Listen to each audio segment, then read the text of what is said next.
Let's talk a little bit about the economy in general and maybe the effect or that it has on the relationship that you have with meeting planners and that meeting planners have in terms of their decision-making processes to visit a destination or even to have a face-to-face meeting at all.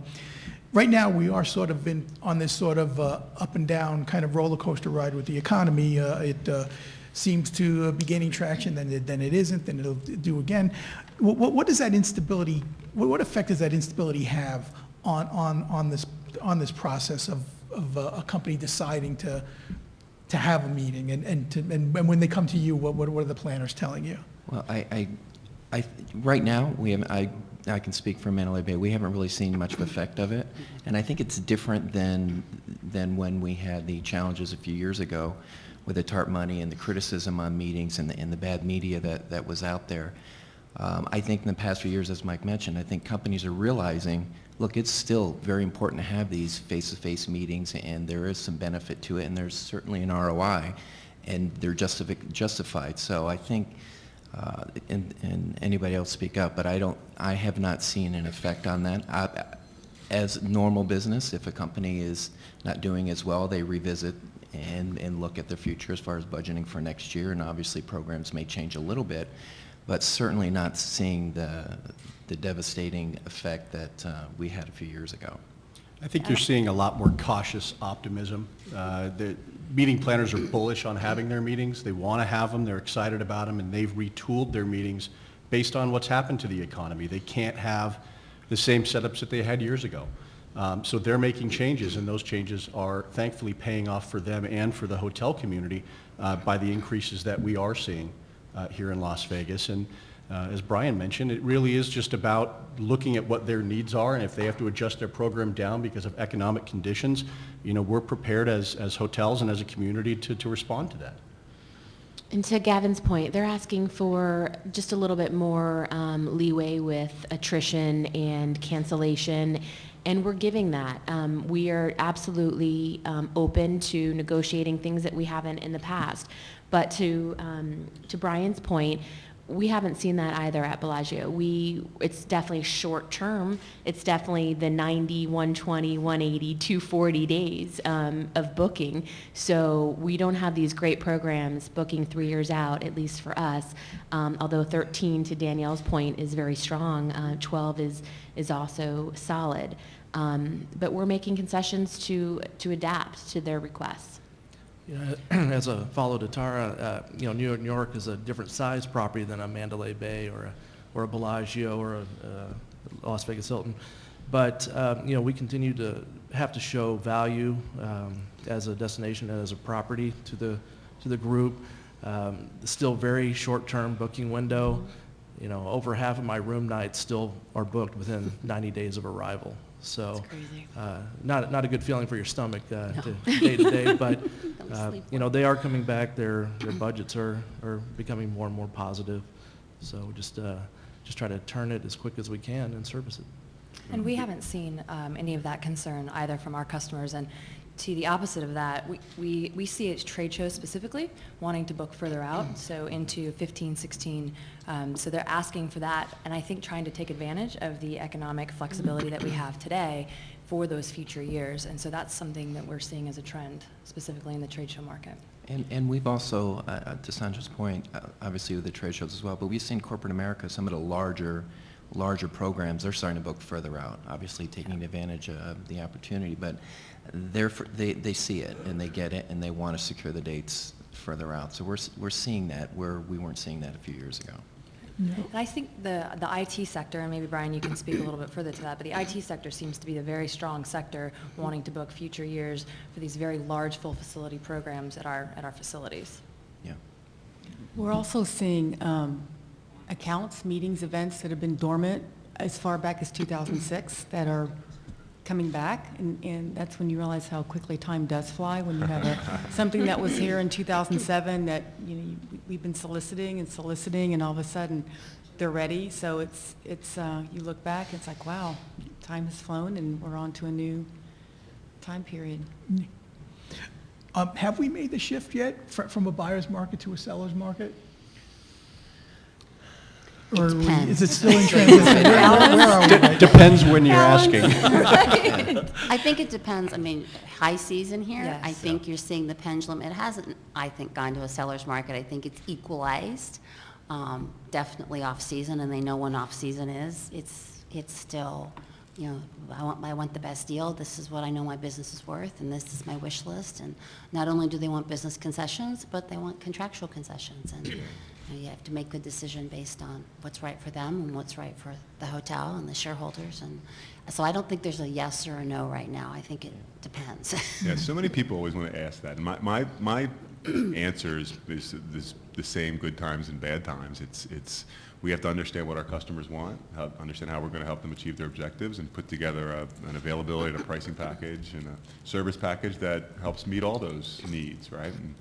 And you know, sometimes that's priced higher than other times, but I don't know that buyers or sellers market is the right term for it. I think Yeah. it's just about understanding needs and meeting them. Yeah, I would agree. I think the last few years have shown both sides that, look, it's more of a partnership. We Yeah. need to realize, and I don't know if it, like I said, I'm not sure that's a good way to put it anymore. I'm not sure we'll ever get to a buyer or seller market. I think it's more of on equal terms. Everyone's smarter about the way they're doing business, not only on the planner side, but our side as well, because everyone's been affected by this. So everybody has learned, and I think we're going to be better for that in the future. We all want to develop unbreakable relationships with our customers that last 20 and 30 years. I mean, none of us are in this for the same people sitting around this table, you know, 5 years ago and 5 years from now. So you know, I think it's just the wrong way to think about it. Yeah. You know, I also think, to Michael's point, that what we did take away from this, though, was, you know, we were very much in demand destination, and maybe we looked at it somewhat differently. I think it's taught us that, to Michael's point, the value is the relationships and the partnerships. And I also think it's taught us to be better salespeople. And again, to Michael's point, it's taught us to ask the right questions and to understand what both sides need. And ultimately, that just makes us, each of us around the room and our teams, makes us all better as salespeople and what we're doing and taking care of our customers.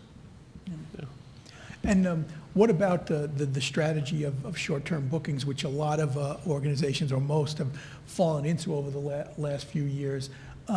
Is it becoming a little bit more difficult to accommodate a short-term booking? Has things picked up to the point where maybe it might benefit planners to look a little bit longer term than they had been? I think it does fall back to what was just mentioned with regards to high periods and low periods. If it's a high period, absolutely. Planners need to look further out. Bookings are certainly happening shorter term than they were several years ago, which is a testament to the gray hair that I have and probably many of us around this table. But that's just part of the market right now. And we're happy to see the short-term meetings as long as they're coming to fruition. But I also encourage planners to look further out. We have the ability to do that. Everybody around this table has the ability to do that, and they should take advantage of that, because as those high periods continue to get better, it is going to get harder to find what they're looking for. We've seen just recently, it was interesting. We were looking at the first quarter of next year, and I think we have 1 or 2 weeks available, but available on a second, third, and fifth option. I'm like, we have a fifth option hold, really? That's how amazing those dates are desirable to our customers. So the short-term business is still there, but very valuable learning for us, because it's so important. Like Danielle said, we have become better salespeople, and we have to move these groups and secure the weeks faster, longer term. And I think that finally the customers are getting that. Wow, you guys have no availability at any of our properties first quarter? We don't. It's great. I have to echo that too. We're getting a lot of short lead calls, and our sales team is trying to convert it, book it. But the good thing is that for our property, the amount of calls and interest has increased dramatically in the last 5 months versus when I first came on board in November, where it was a little tougher. But I think the economy, the marketplace, and with the other hotels filling up, our hotel on the north end of the Strip is starting to see a little more interest, and we're starting to fill in those holes. It was just really good. So I think that would help. If you believe that you have customers out there that are, companies out there that are coming to the realization that in order to grow, you need to have face-to-face meetings, then it's logical to move to the next step and say, hey, there's going to be a lot of short-term business right now, right? Because companies are saying, I have to have a meeting in order to grow my company, my organization, my association. But it's also logical then to think that over some period of time that booking window would extend a little bit because companies are more committed to face-to-face meetings over a longer period of time, and they're more willing to commit longer out. So we're seeing the same type of thing that everybody else is seeing, although I'm just personally hopeful that that booking window extends over some period of time. You know, one of the things that has been happening in 2011, along with the volatility of the economy, has been the volatility of fuel prices. I mean, they've really been, you know, varying wildly. Has that become a part of the discussion with planners, just in terms of even just the price of commodities that they need for a meeting? Is that something that is affecting your decision-making process and the planners, have you found, or anybody experiencing that as part of the discussion? No. No? I think the discussion always centers around value, you know, this Yeah. is what I need and how can we get there? It really hasn't been based on the fuel prices or. Yeah, and I still think we're still a very valuable destination to get to and easy to Yes. get in and out of, and that's a big key for this. It's hard to take away the amount of flights that we have, the proximity of the airport to the hotels. You know, the access is good, the prices are relatively good. And, you know, it only takes 5 minutes to get from the airport to here, so it's hard to take that away. Okay. And what does 2012 look like now? Is it looking better, the same, worse, just in terms of meetings bookings for everybody? Well, we're pacing ahead, which is great, and as Danielle mentioned, we're actually seeing a very, very strong 2011, and to be pacing ahead of that are good signs, obviously. So we're anticipating some good growth going into 2012 and beyond. 13 and 14 pace is even stronger. So. And rates are up. Yes, rates are up. We started a pretty aggressive trend line, as I said, third quarter of last year, and I think that'll go through fourth quarter of this year. But next year it'll level out a little bit. I don't think we'll see near the same level of growth next year that we saw the last 18 months. We saw tremendous growth in 10 to 11, and Yeah. now looking forward into 12, because of the tremendous growth that we saw from 10 to 11, we're the same as Mike is saying. We're ahead of pace, but really where we're seeing the most growth is in rate.